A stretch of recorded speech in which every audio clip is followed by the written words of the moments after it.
લીમખેડા પોલીસનો દુધિયા ગામે જુગારના અડ્ડા પર દરોડો 6 જુગારીઓ ઝડપાયા ₹32,650નો મુદ્દામાલ જપ્ત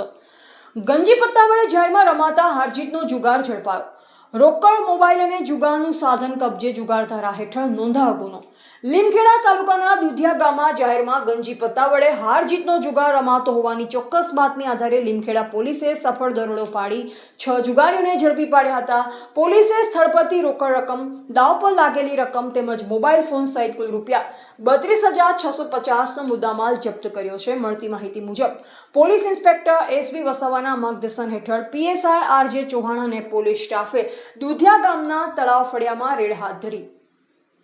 ત્યારે કેટલાક ઇસમો જમીન પર ગોળ કુંડાળો બનાવી ગંજી પત્તા વડે હારજીતનો જુગાર રમતા જોવા મળતા પોલીસે સ્થળને ઘેરી કાર્યવાહી કરી દરોડા દરમિયાન કેટલાક ઇસમોએ નાસી છૂટવાનો પ્રયાસ કર્યો પરંતુ પોલીસે તેમને ઝડપી પાડ્યા ઝડપાયેલા આરોપીઓ પાસેથી ₹10,300 રોકડા દાવ પર લાગેલા ₹2,350 તેમજ 4 મોબાઈલ ફોન મળી કુલ ₹32,650નો મુદ્દામાલ કબજે કરવામાં આવ્યો હતો લીમખેડા પોલીસે તમામ આરોપીઓ સામે જુગાર ધારા હેઠળ ગુનો નોંધી વધુ કાયદેસરની કાર્યવાહી હાથ ધરી છે રિપોર્ટર પ્રદીપ ટી વડવાઈ સિંગવડ દાહોદ।